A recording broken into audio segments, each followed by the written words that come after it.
listening to Season 1, Episode 3 of the Potomac RPG Podcast. When it comes down to it, couldn't you say the monsters are really us?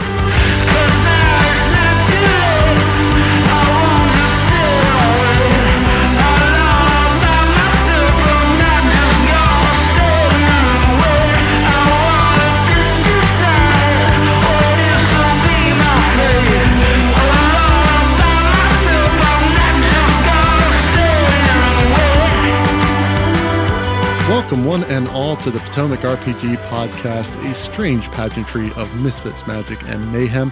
I am your host and huggable bugbear, Adam. And I'm your natural one on persuasion rolls, Anthony. And I'm your totally trustworthy Ultraloth, Steve. All right, episode 3, we're really rocking and rolling now. Thanks for being on the show, guys. How are the two of you doing today? Doing pretty good. Doing great. Yeah, we had Glad a to be great back. Great session last night, epic battle. So we're all feeling pretty good for having survived that, and kind of bleeds into the topic that we have today. But before we get into this week's topic, I just need to bring this up. I saw this post on Reddit this week that really got me kind of steamed, and not with the original poster. Basically, this person was frustrated with kind of, it felt like he was losing his hobby or her hobby. He felt like they couldn't find people or the right people to play with and stuff like that. So really kind of struggling and venting that frustration. Nothing wrong with that. We all get frustrated sometimes, no issues there whatsoever. But as I read through the comments, that's when I really started to get ticked off. And I'm not going to put this person on blast, but I do want to note some of the things that this person said that just were completely ridiculous. So, for example, I'm reading down through, and the first thing I see is this post that says, I just have to keep asking myself whether I'm getting more picky or if the people are just getting worse. And each time I have to say, people are definitely getting worse. D&D has pushed out any real role-playing since it just gives people an easy power fantasy. It doesn't help that I moved to a place that is 100% snowflake. The sheer cowardice is just staggering. Now, I about lost my mind. This is absolute horseshit. And to think that, the people out there, these new people coming into the hobby, are the cause of all the troubles that you're having in the hobby is asinine. And it really started ticking me off because this is a common thing that you see in hobbies. We all have our different things that we love to get into. Video games, for example. There's plenty of us who have been in the hobby for a long time, and we look back at those old games and we're like, oh, well, and you hear people say, oh, well, it used to be harder and games didn't hold your hand and stuff like that. It was just better back then, and they've ruined the video game hobby forever. And don't get me wrong, a glowing question mark over top of a quest giver. Yeah, I don't much care for that, but nostalgia is a powerful drug, and we forget the crap parts about how things used to be, how the hours of wasted time trying to figure out what the hell you were supposed to do because there wasn't any guidance in those games. You ever try to go back and play some of those old games? Some are classics and they're always good, but there was a lot of crap back then that we had to put up with and that we slowly filtered out over time. And I just kind of want to get you guys' impression on this. So, yeah, go ahead. The problem is all these new snowflake players who are coming into D&D and aren't doing any real role play. Not like the old school guys who didn't role play at all because it was a war game, exactly. Dungeon crawl, that you were just looking to beat the DM's crafty creations and death trap dungeons. There's a lot of heavy duty role play back in the day. So I really feel this poster's angst. I don't at all. In actuality, Anthony, I'll tag you in here, but I'm just thinking to myself that there's a gigantic wealth of new players sort of coming into the game, and sure, for a lot of them, they've never experienced a role playing game before, so they may look at it and approach it in a variety of different ways. And one of those could be, playing it a little bit more like a video game, or like a war game, as the game was originally intended. And so it's just up to more seasoned players like this poster, like ourselves, to, welcome those players in and try to help guide them towards, what might be the most platonically ideal expression of the hobby, or at the very least, help people to find others who enjoy that style of game, because there's very few wrong ways to play D&D. Rule 0 is there for a reason. And at the end of the day, it's just about making a bunch of people have a bunch of fun. So, this kind of attitude just doesn't do anybody any good. Yeah, my gut reaction was kind of that sounds like a get off my lawn kind of thing. Like my music was better when I was a teenager, and Japanese RPGs were so much better, and the plots are so much deeper. And then you go back and play one of them, and it's like, wow, this is basically my mind was just a lot smaller back then. I get it. Well, and I got a real problem with the term snowflake. It gets tossed around a lot, and what it really means in this context is doesn't agree with me. Yeah, that they have people that might have a different way of playing or enjoying the game doesn't match yours, and therefore they're the snowflake. And I can't stand that kind of terminology. And you get a clear picture of this person because later down the thread, they say stuff like, I have too many stories that want to get out, but when I try to look at the people into whose hands those stories would be placed, I'm just horrified that they'll drop it and go genocide some aliens. Maybe your story is not all that good if your players don't want to play it. Just throwing that out there. Exactly.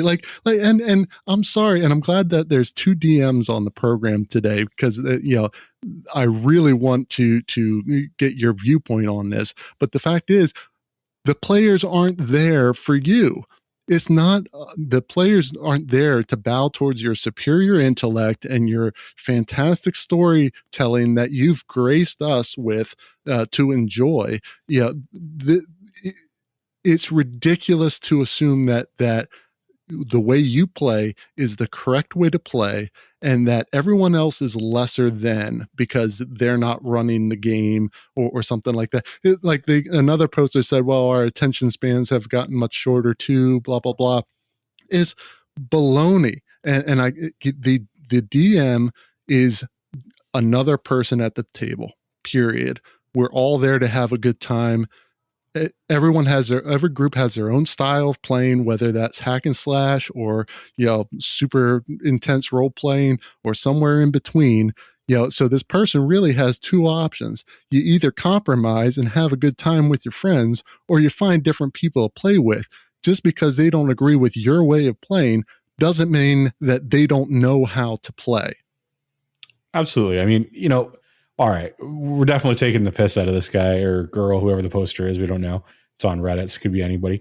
But I feel like what's probably animating the concern is like having a hard time finding people who want to play the type of game that they want to play. And that can be really difficult. No lie. I mean, we've talked before about how sort of a perfect alignment of the stars was required to find a group that we've enjoyed as much as our own. So, I mean, there's something there about, how do you find people that want to play that type of game? How do you find people that want to tell the stories you want to tell? But the issue isn't that the players have gotten worse, the hobby's degraded, and, you come from some golden age when everyone was just, perfectly telling stories. I think to Anthony's point, we all look back with a lot of rose tinted glasses. And if you think back to a lot of the campaigns you've probably played, they're not necessarily as holding up to this golden standard as you might like. But, you need to work to find the right people to play with. I mean, there's a lot more people playing the game now, and it's wrong-headed to assume that, if they don't enjoy the hobby the way you want to enjoy the hobby, that the hobby is degenerated, or that people are snowflakes, or any of these other sort of derogatory comments. It's just that, not everybody wants to play the type of game you want. And, maybe if everybody you're coming across is, a problem for your campaign, maybe they're not the problem. If everyone's an asshole, I'll leave it there. Yeah.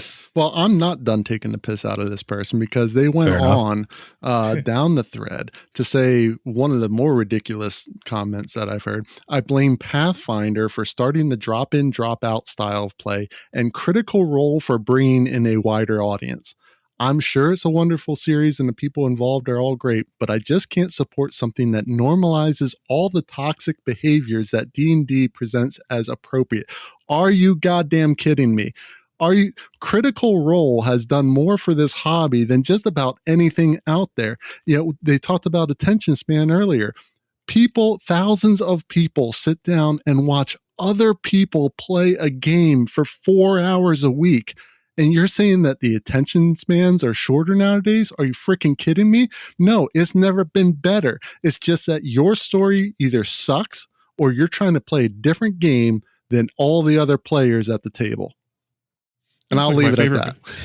It's like my favorite band. It's like my favorite band. They were much cooler before they went mainstream. Exactly. Oh, I can't stand that mentality. It drives me nuts. But anyway, I'm sorry for the tangent. It's just something that really got under my skin when I read it. Had to bring it up, especially since we just covered the Golden Age last episode. And this just flies in the face of all of that and completely ridiculous statements that I just had to bring up. So enough of that. Let's introduce this week's topic. This week is all about the creepy, crawly, terrifyingly horrific, straight up badass monsters that we all know and love. Monsters are the heart of a lot of the tabletop role-playing games out there. And as much as we might love our role-play and our storytelling, nothing is quite like a well-placed and well-designed monster fight. Now, if there's anyone in our gaming group that loves monsters, it's you, Anthony. So what is it about them that tugs on your heartstrings so much? Well, I guess if you played in any of my campaigns, you probably know that I gravitate towards homebrew, and I love either crafting them or just finding existing ones and kind of weaving them in. And also, there's a lot of great ones out there, especially on Pinterest. People have just compiled hundreds of them, if not thousands. And with extra ones like monsters converted over from Pathfinder, you've got like the Tome of Beasts and there's a couple others out there. I probably got like 1,000 monsters downloaded on my hard drive. Does that get deleted too if you ever pass away, so that no one gets to see what you got on there? It's all up on Google Drive, so I'm sure someone will inherit it. But so I guess some of the one that jumps out at me is when we were playing last season, we were playing White Plume Mountain, but a kind of a horror themed version of it. And for your party to get down there, you had to go through this mine shaft, which had It's a Small World playing on infinite loop, but the creepy version of it. Yeah, I remember. As if the regular version isn't kind of creepy as it is. Exactly. It was fantastic to be in this, but yeah, basically subject you to 4 hours of that song on the infinite repeat. It had real world effects because exactly. we were really struggling. You were happy to get out of that room. And then, yeah, as you got further into the mine, the music got louder, interrupted your short and long rests with insanity.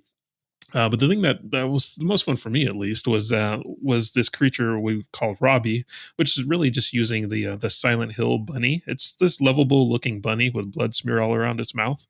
But I used the template for Jason Voorhees. Someone came up with a great homebrew for Jason Voorhees. So I was like, all right, I'm putting these two together, and it's basically going to terrorize the players. So he would basically sneak up on you constantly, get a couple attacks in, and then vanish. So yeah, I remember. I do recall. Yeah, Steve, how about you in your games? What makes monsters do it for you? So I'm of a couple different minds on this. One thing that I've sometimes regretted about the way the monster manual kind of presents monsters and sort of the ecology of monsters is that, a lot of these things just seem like they all are supposed to, you run into a dungeon and there's some goblins here. There's some, purple worms over here. There's a dragon in this area and a bunch of undead over here. And they don't really make sense to like all be together in sort of one place unless it's some sort of, I don't know, Mad Wizards menagerie or something like that. And I regret that there's not a really great way to tell a story where a monster feels like, you think about like Greek mythology and, Mystic Odysseys of Theros is coming out and they have a sort of an epic monster mechanic that they're putting out in there. So maybe that'll address some of my concerns. But, the Minotaur in mythology, I mean, that's a singular creature. It's a terrifying, horrible thing to fight. The Hydra was, I think, a single and terrifying creature. Here it's just like, well, there's all kinds of Hydras and they breed and, there's daddy Hydras, mama Hydras, baby Hydras. their Hydra communities. I don't know how do they organize themselves. So it takes away some of that mysticism. So I like monsters sort of as a peppered in where appropriate. I like to, build up to their involvement. I like them to be sort of, I think monsters, goblins are not, I don't really think of goblins as monsters. I think of just sort of different sort of humanoids, but like the truly like the monstrous, the creatures that, you can't reason with, that don't have sort of that, for lack of a better word, that sort of human motivation of, sentience and its own dreams, those things that we can kind of relate to. Those are the ones that I think are the most interesting, because they don't allow you to take advantage of all of the sort of the social and all the rest. Is just sort of the, these player characters who aren't all humans but are all sentient beings, sort of up against this sort of inscrutable alien sort of creature that has motivations that are, sometimes very, developed or very base, but very distinct from their own, and create some interesting tension and maybe, provide an interesting environment to, explore that encounter in. That's me. Anthony and I think definitely have a different sort of style as to how we deploy them. And I think it just sort of, it allows for different types of storytelling. Yeah. And shockingly enough, the two of you kind of view monsters in different ways, where Anthony's a bit more horror based and you're a bit more in the gray scale of things. But guess what? We're able to play both and have fun with both. Original poster from that previous question. You can do that kind of stuff if you're around a group of friends playing a similar type style of game. And I love it. I love the fact that over in Anthony's game, we can, kind of get into that horror genre a little bit. And it's a bit more of these unreasoning, creatures that are pure evil, and then jump over to Steve's game where it's like, okay, well, maybe this is a bad guy, but is more complex than that. Maybe they have a backstory that maybe explains some of this, and I think that's great. I think that's great that we're able to touch on those different perspectives easily, and like you said, Steve, it mixes things up a little, gets us to experience different things. So, and with that, how about we just get into our first question of the week? This first question comes directly to us from Rave Minx, who asks, what, in your mind, makes a monster terrifying and fun for a group to tackle? Now, Steve, let's start with you on this one. What do you think truly makes a monster a real monster? So I think this depends on what you think about when you say the term monster. I think that, monster can be, the very horrifying. It can be the very dangerous, master. Let's think of a dragon as a monster. It's, a master of its environment. It's, something that has sort of legend and lore surrounding it. So just the very sort of presence of it is going to make the players, very stressed out for their own survival. Hopefully they're not swaggering in ready to just take down a big dragon. But other monsters, when people say monsters, they can mean things just like, goblins, or, I pull a cultist stat block out of the monster manual. And those types of monsters, sometimes to me, those can be really interesting, because I like to play with what are the motivations behind these, we'll call them creatures, but they could just be characters. I mean, they're not all creatures if they're humanoids, I suppose. Just what's motivating them. Do they have, desires that are counterposed to the players, that's going to make it interesting. I mean, there's obviously the sort of role play side of it, and then the sort of mechanical and tactical side of it. So that's sort of the role play side of it. I like the, what is driving this encounter? What are drivers? Can it play out in multiple different ways? How do you have a group that, if there's conflicting desires in the group, or, a conflict about whether or not they agree with the aims of these monsters, characters, whatever they're in an encounter with. And then there's the mechanical side of things. And those, just being able to surprise the characters with, especially complications in a combat, thinking about ball light cultists that, attack and then turn invisible at the end of their round, which is an ability that would be very hard for a PC to pull off. And it's somewhat flummoxing about, how you sort of play that encounter, because PCs are used to, it's a very methodical approach. You guys start hacking at each other and one of you survives and one of you dies. Well, suddenly when you don't have the ability to do that on your turn, how do you position yourself to be prepared to tackle that creature when it reappears? What sort of tactics do you start taking advantage of? And then that just leads me to the third piece, which is the environment that you set that encounter in. And I think that a really well designed, even with just small features, an environment that presents opportunities and complications can really set off that entire encounter. Yeah, I definitely agree. Anthony, how about you? What makes a monster fun to play around with? Yeah, maybe I'd gravitate towards what makes a monster a little more memorable.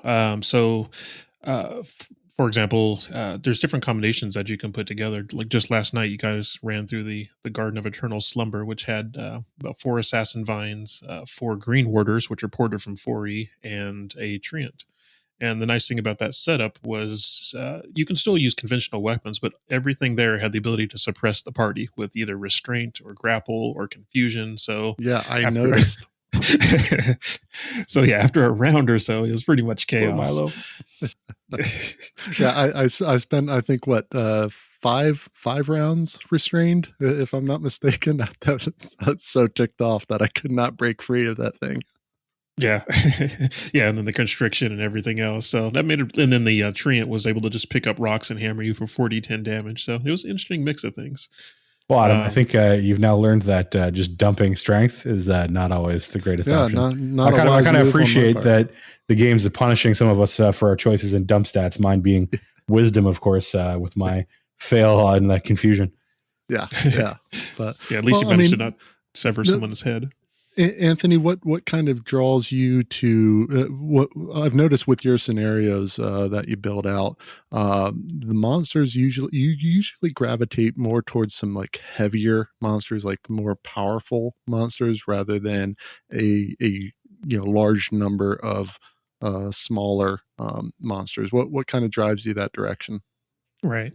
Well, for our particular party build, we play with 7 players. And so getting the balance right on that is really tricky, because 7 players are like, even if we had 8, it's not just twice as powerful as a regular party. It's something like 3 or 4 times as powerful, just because of the action economy and just the versatility that they have. So yeah, usually I'll throw in some heavies. I'll try to keep the numbers similar to the players, but yeah, I'll have to throw in several heavies there just to keep people occupied. Otherwise, battles will just run too short. You guys will chop them up really quick. But I like to mix things up. Like for example, like if you were to just tweak monsters and throw in minor variants, and it could be major variants. For example, you run into some purple goblins, and okay, they're goblins, no big deal, and you slash one up, and all of a sudden it explodes for 40-10 force damage. And then all of a sudden the whole game changes. I'll be looking out for purple goblins. Yeah, no. Hopefully I can do a lore check on purple goblins when we see them, because that could be really nasty. Exactly. And then you start a chain reaction. What you could maybe do is pick one of those force goblins up and just throw it at the other force goblins with enough force to kill it. Look at that creativity. Got it. Exactly. It's that. See, great encounter. Just spark some creativity right there. Exactly. And the sound of Ralphie the News Goblin can mean only one thing. It is time for Potomac RPG News.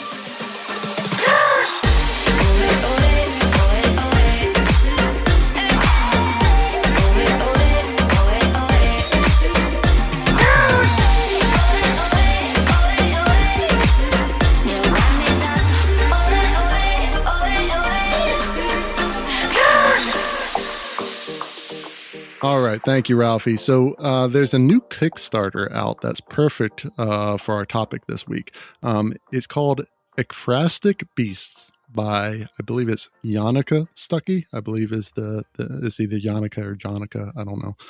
It's this monster compendium for 5e that features 4 really great artists, Ellie Gill, Jeremy Hush, Joe Kienberger, and Nathan Reed. Definitely some interesting illustrations here. Anthony, I know you got a chance to look at it. You love your monsters. Does this pique your interest at all? Yeah, they think it's got some great artwork. And I do love collecting monsters. I've got more than I could ever inflict on anybody. And I do like they're thematically similar. So like even with the Tome of Beasts, there's a lot of cool monsters in there, but they're for all different terrain types. So usually it's tough to find a nice pairing, a nice wine that goes with whatever terrain you're going in. So I do like the setup. Yeah, maybe the only I didn't see any samples on the website, so I don't really know how well they're building it. They didn't have a whole lot of info on the monsters themselves. They just had mostly illustrations. But I will say, as soon as I saw the illustrations, I was like, "Oh, Anthony's going to dig this." Exactly. Some nightmare material in there. Yeah, exactly. Yeah. How about you, Steve? What'd you take from it? I mean, I agree with you guys. I think it's thematically that's really interesting. And it's a space that maybe there's not as much content already, at least in the official material. I'm sure Anthony, with your thousands of monsters on your hard drive there, probably have an example of just about anything. But, this sort of had, to my mind, I looked at that and I almost saw like this would be great for like some sort of nightmare scape or, thinking back to like the old Domains of Dread and Ravenloft, there was like the Nightmare Lands and that I could see like, this being, almost an internal plane of like dreams or something like that. They all seem to be really evocative and fit there. And also, great for, and you're this deep, dark crypt and you finally, manage to find a source of light and you find that, far beneath the earth with no ability to get back to the surface, you're suddenly facing this monstrosity that makes, very little sense in a geometric or physical sense. And you have nothing you can do but fight it. Right. Yeah. And I was actually kind of thinking along the same lines, and that's actually the reason I haven't backed it yet is because it's all so thematically similar that unless I'm kind of committing to writing a campaign around this or saying, okay, you guys are going to spend 5 or 6 sessions in some kind of scape where these things come into play, like I can't imagine sprinkling these things around too much. So they look cool. I just don't know how much use I would get out of them. Yeah, and I mean the price point isn't bad, but it is still a cost involved there that you have to weigh that to see if it's worth getting. I really agree with your point there. Everything thematically seemed very similar. So unless you're running something that is really based out of a scene like that, might be tough to get your money's worth. But I mean, when it comes to monsters, it is tough. Steve, you were right. Official monsters, there's not a whole lot still for 5e. So these things are always nice to see pop up, especially for those who have trouble custom building monsters. These are really helpful. But if you're interested, check it out. It's on Kickstarter now. I believe there's something like 20 some days left, so you got plenty of time. Check it out and maybe back it if it seems like it's up your alley. For now, we're going to take a step out for a moment, but stay tuned. We'll be right back after the break.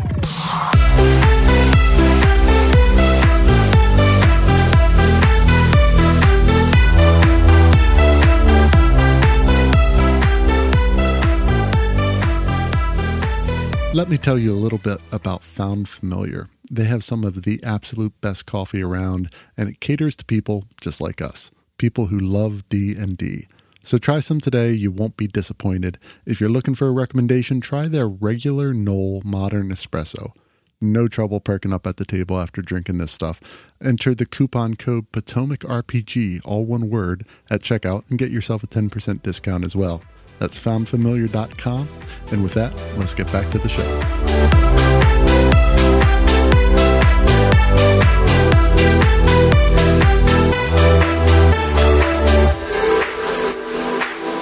Welcome back. All right, let's jump into another question here, guys. This one comes from Reddit user SparkleHammer3025, who asks, looking for muck monsters.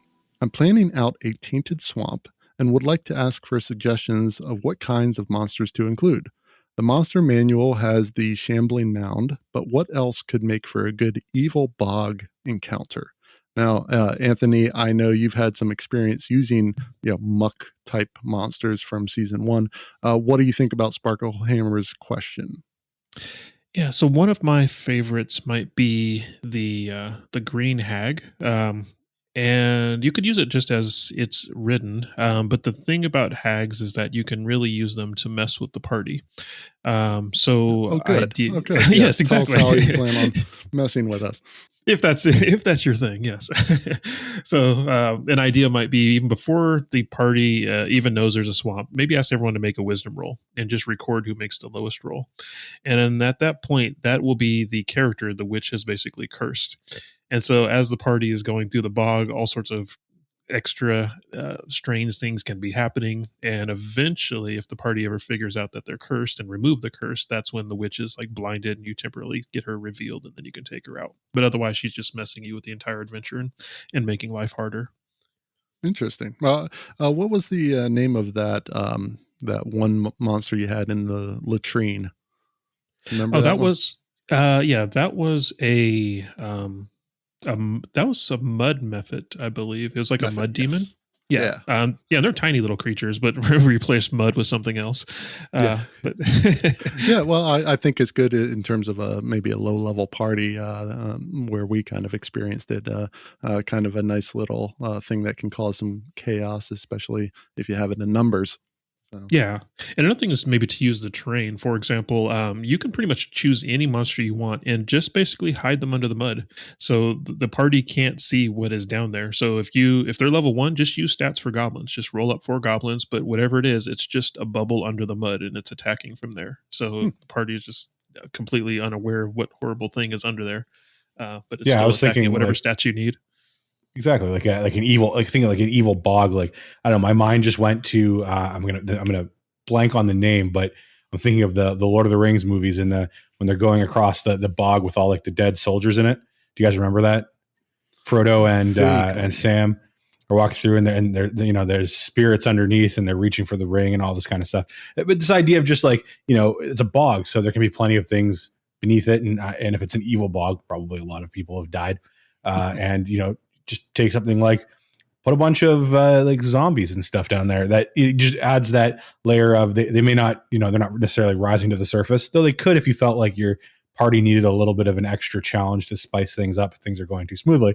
But if anyone tries to dive down to avoid issues or gets thrown into the muck, that sort of thing, you've just got all these grasping hands and mouths sort of just waiting for you to get close enough. It adds an element of danger without necessarily having another 20 creatures that you need to roll initiative and attacks for every round, unless they get too close.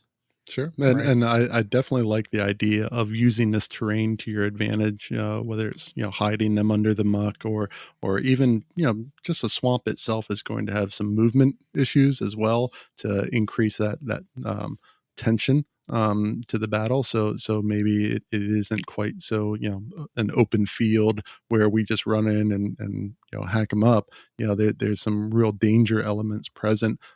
Even in terms of pulling them down into the muck. I think the winding paths that sort of move through. And when I find the scene after we're done the show and I send this to you guys from Lord of the Rings, you're going to remember. But little windy paths that are your sort of safe path through the bog, and there's opportunities for things to pop up all around. And you can even take what are normal creatures that live in a bog and then make them into a slightly magical evil version, or it's a dire crocodile. I don't know what crocodiles live in bogs, but just throwing that out there. Hey, no, I think that's a great idea, and hopefully that gives Sparklehammer some ideas to work with. So, but moving into something else here, as DMs, both of you need to know your stuff, whether it's the player's handbook, the Dungeon Master's Guide, or in this case, the Monster Manual. So I think it's time to put that knowledge to the test. Listeners, it is trivia time.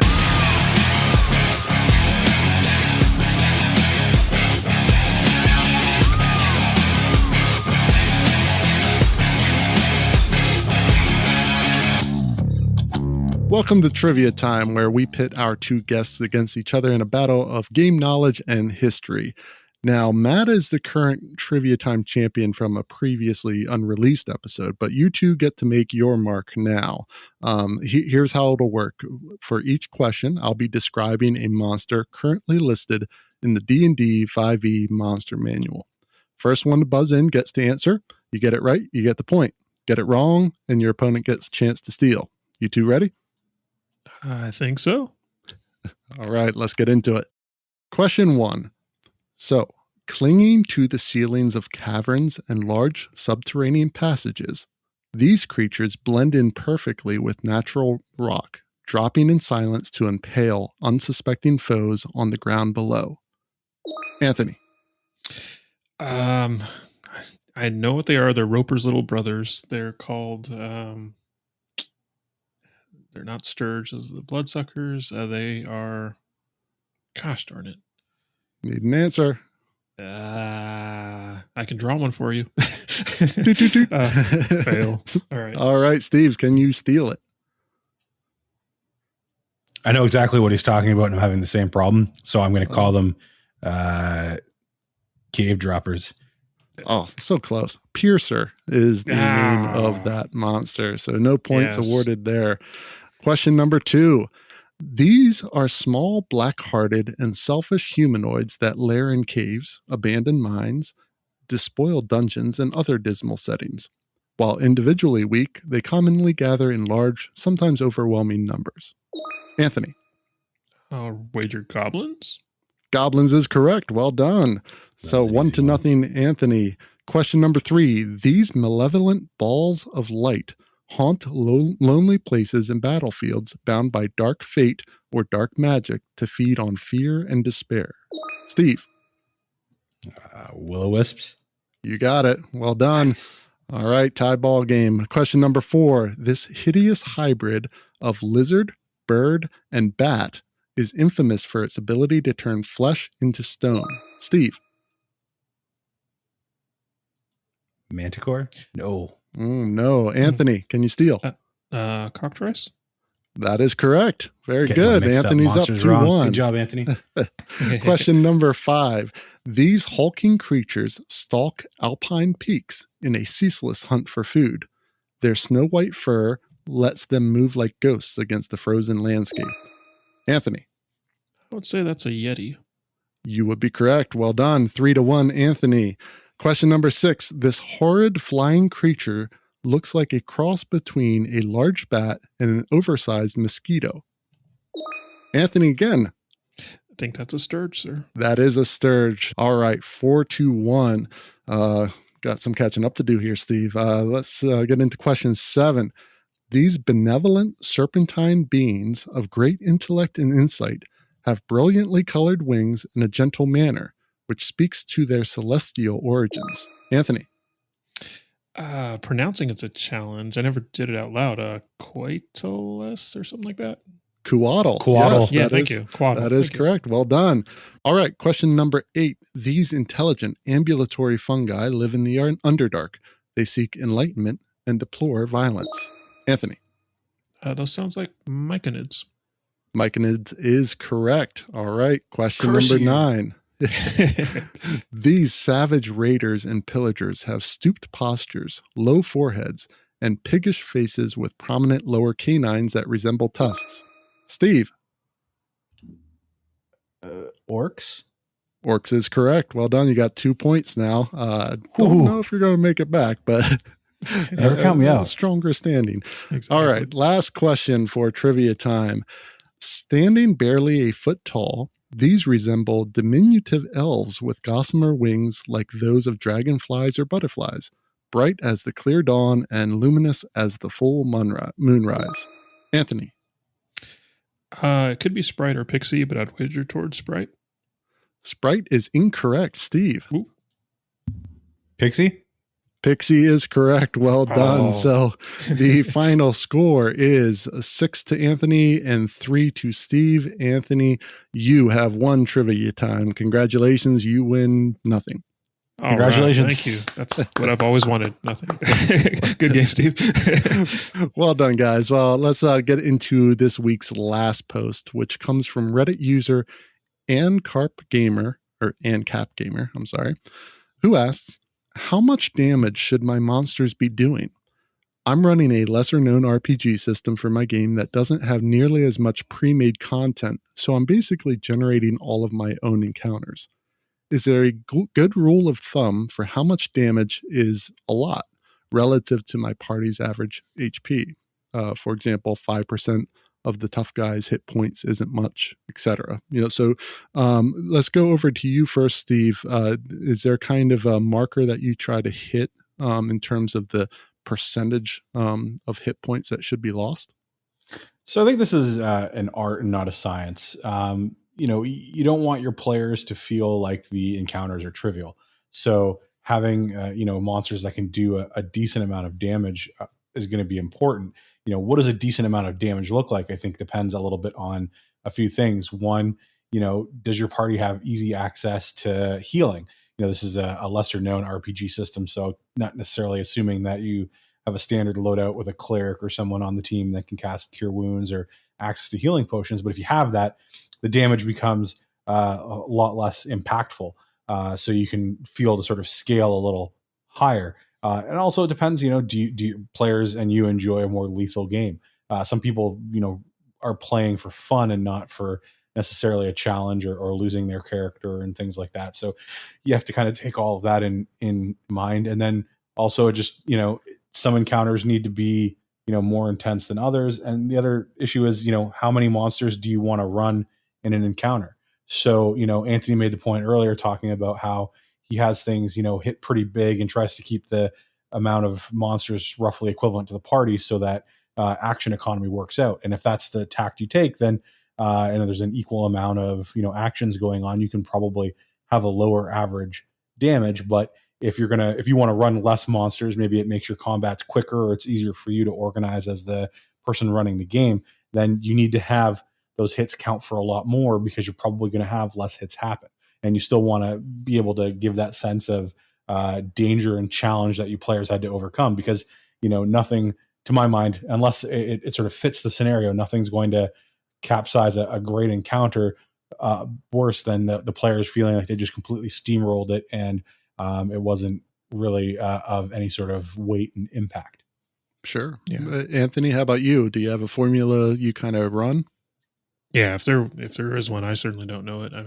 When I'm using the encounter builder, I kind of start pumping in monsters, and it goes from easy to medium to hard to deadly to like just stop already. And you guys still wipe the floor with them sometimes. So, so a lot of the factors involved are the party build. Is it a group of barbarians who can just absorb damage all day, or is it a group of wizards who are easy to one shot? And then also the level makes a big difference. There's a huge difference between designing an encounter for a level 1 party versus a level 10, because level 10s just have dozens of ways to escape death and are extremely versatile. So that's another challenge to consider. So as players get higher level, I kind of assume that players are going to find some kind of weakness or ways to kind of beat the table. So I generally stack things a little bit harder as they go higher. Compared to what I would do for a level 1. Yeah, and I mean, even if it's a different system, most systems out there still, the further you get, the more abilities you get over time. So even if it's not D&D, if it's a lesser known system, you can be pretty assured that the longer things go, the more versatile those characters will become. So it is almost a type of exponential growth in terms of difficulty that hits because of that versatility. Now another thing to kind of keep in mind here is when do they get certain things back? So for example, in that RPG that you're playing, is there an issue of spending resources or spending abilities and then getting them back later? Because over in D&D, there's the long rest, there's the short rest, where you get things back. So are you designing this as one of many encounters in a row before they get abilities back, or are they just constant? Because if they're just constant, then you need to up that difficulty considerably, because otherwise they'll steamroll it and they still have all their abilities and able to do whatever they want. And one thing I'll throw onto that is that, when you're thinking about how difficult to make it and all the resources that the characters and their abilities sort of bring to the table, one of the fine things to balance is, letting characters have the benefit of the abilities they've taken. So I think a great example, just because it's fresh in my mind from our session we played last evening, there was an NPC who had a weapon that allowed them to do force damage exclusively. And my character, being a barbarian, even when he's in rage, has no benefit to his damage resistance against a bow that's shooting pure force damage. And that was completely devastating. It's one of the few encounters where his hit points went down really, really quickly, and he was down from like 64 to like 8 hit points in 2 rounds. That never happens because he's usually raging.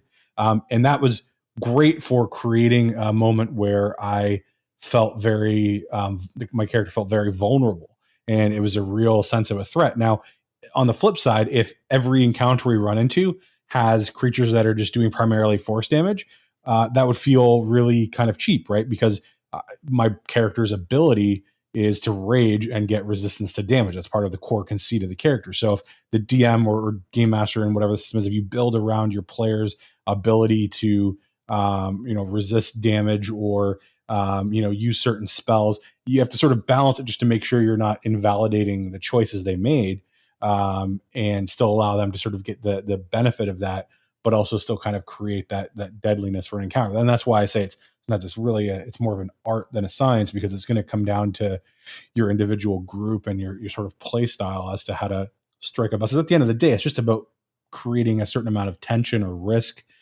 for any given scenario.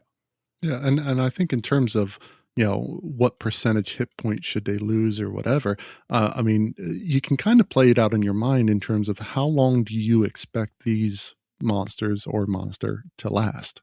So if you can kind of eyeball the numbers and say, okay, this creature will probably last around 3-4 rounds, and you can kind of gauge the damage it should be doing from there in order to create that tension, and then if things don't go as well, now things get really dangerous, and if they go a little bit better, you still you won't be that far off the mark. It should still have its impact on the party.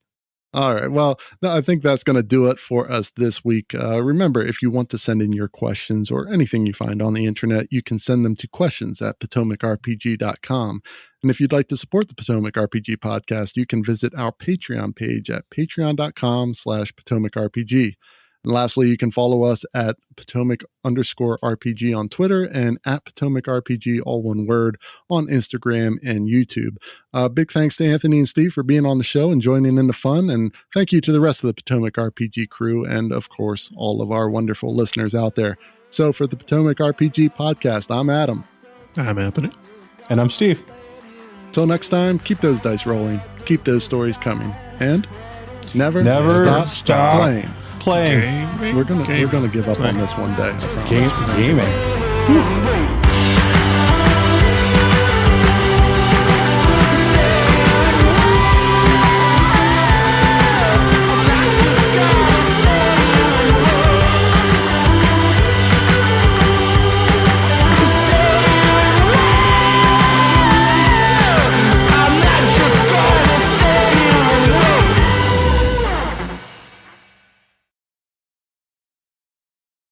Poor Anthony, he's going to call out something, and it's like, Anthony, no one knows what that is. It's a homebrew. I haven't looked at the monster manual for years. Is it cool to damned? Yes.